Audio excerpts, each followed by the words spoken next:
prochaine. Et puis, toute la discussion avec notre prochain invité, Alain Reyes, qui est le lieutenant des conservateurs au Québec. Bonjour. Bonjour.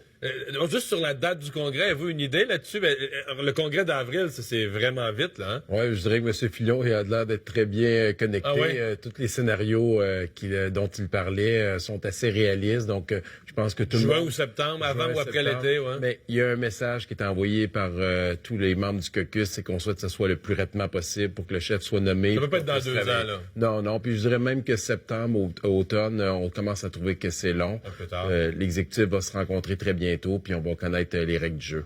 Bon. Les deux meneurs, Mme Ambrose, puis là, on a sondé, évidemment, c'est un sondeur qui sonde pas les membres conservateurs, qui sonde la population, là, mais même chez les membres, chez les voteurs conservateurs, Mme Ambrose, M. McKay, votre préoccupation pour le français, il semble que les candidats en avance, là, c'est pas leur plus grosse force, le français. Non, c'est une problématique. Cela étant dit, on ne sait pas qu'est-ce qu'ils ont fait dans les dernières années. Est-ce qu'ils ont vraiment pratiqué? S'il y avait vraiment des ambitions de prendre le relais, s'il y avait une opportunité. Donc, quand on va en entendre parler. Mais cela étant dit, on entend beaucoup de choses, mais ces gens-là n'ont manifesté encore aucun intérêt réel sur la place publique. Mais Mme Ambrose, Jason Kenney, Brad Wall, l'ancien premier ministre de Saskatchewan, dans l'Ouest, c'est des gros noms là, qui l'encouragent à y aller. Oui, je pense qu'ils ont de la pression de plusieurs personnes, mais eux, de leur côté, n'ont pas envoyé aucun signal encore comme quoi réellement ils allaient faire le saut. Donc, je pense qu'il y a beaucoup de spéculation. M. Poilievre, là, dont le nom circule, c'est-tu ridicule, vous qui êtes à l'interne de ce caucus? C'est pas ridicule comme candidature? Je dirais même que le téléphone, je pense, de son côté, sonne beaucoup des deux côtés. Lui prend le pouls de l'autre côté. Il y a des gens qui l'appellent. Le fait qu'il maîtrise bien les deux langues, qu'il soit très apprécié des collègues. Oui, il est apprécié des collègues. Parce qu'en chambre, moi, je suis de l'extérieur. Il s'est fait de l'image un petit peu d'un petit pitbull, puis il jappe fort, puis tout ça. Tu fais pas l'image d'un chef, là. Oui, peut-être, mais en même temps, il est très cinglant. Puis à la période de questions, je vous dirais que quand il parle, tout le monde écoute. Ah ouais? Parce que les échanges avec le ministre Bill Morneau des Finances, puis là, bon, on voit ce qui se passe. Je pense qu'il va y avoir de la matière pour les prochains débats. Parce que lui, c'est un francophone de l'Ouest canadien qui est résident maintenant dans la région d'Ottawa, député dans la région d'Ottawa. Qui est marié avec une Montréalaise, qui vient d'avoir un enfant il n'y a pas très longtemps, donc qui s'exprime très bien dans les deux langues officielles. Donc, naturellement, avec un petit accent, mais je vous dirais dans un français plus que convenable. Là. Donc, il peut faire un débat sans problème en anglais-français. Puis de toute manière, depuis environ un an et demi, faut croire que peut-être qu'il voyait venir les choses. On commençait à le voir poser de plus en plus de questions en français, même s'il était considéré comme un anglophone. Donc, à la Chambre des communes, sans note, rien, de façon ad lib. Vous pensez pas à ça? Non, pas du tout. Je l'ai déjà dit, j'étais même avec Pierre Bruno le lendemain et pour moi, c'est fermé complètement. Puis M. Deltel, avoir un Québécois ou Michael Fortier? Je sais que M. Deltel a l'air de sonder les appuis. On a des téléphones, on entend. Les gens veulent connaître un peu ses réelles intentions.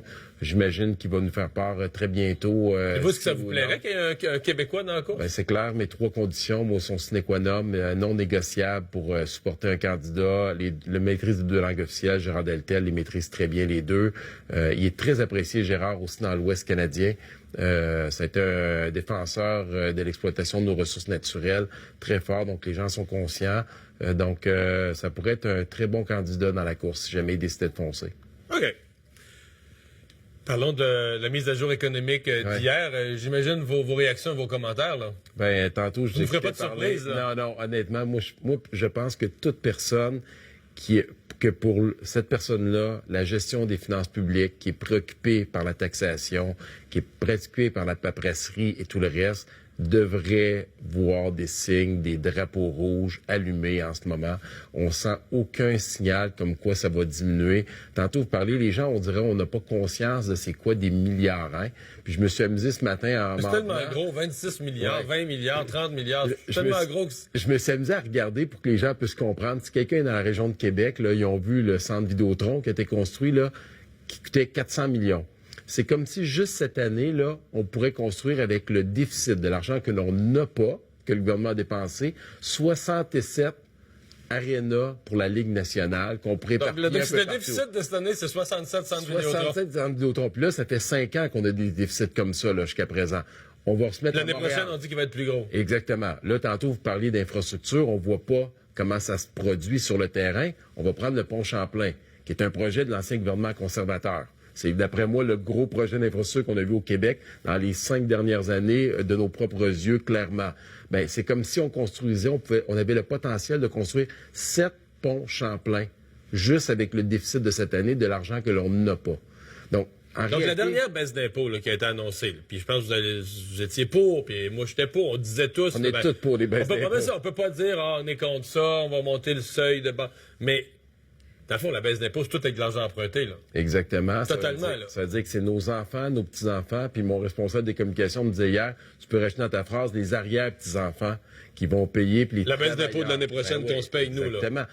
Celle-là, puis toutes les autres qui pourront arriver, puis tous les cadeaux que le gouvernement va garrocher. En réalité, c'est de l'argent qui est emprunté et qu'on va payer nos enfants, nos petits-enfants, nos arrière-petits-enfants, puis les travailleurs. Ça ne pourra pas faire autrement.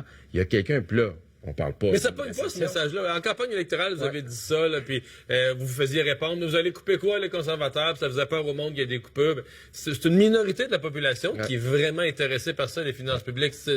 Vous allez nulle part avec ça, là, comme discours public. Puis en même temps, là, quand on commençait à dire qu'on voulait faire ça dans un horizon de 5 ans, c'était la catastrophe. Imaginez avec tout ce qui se rajoute des prochaines années, comment ça va être difficile pour les prochains de rétablir les finances publiques en ce moment, puis faire en sorte qu'on puisse être préparé s'il arrive une récession qui va arriver tôt ou tard. 1%, c'est 7 milliards de plus. Donc, à chaque fois qu'il va y avoir une majoration de 1% des taux d'intérêt, c'est 7 milliards de plus qui va se rajouter. Ça va être une catastrophe et on n'aura pas les moyens de pouvoir emprunter à ce moment-là de façon intelligente pour soutenir notre économie. Reyes, merci d'avoir été là. Ça fait plaisir. Au revoir. On va s'arrêter.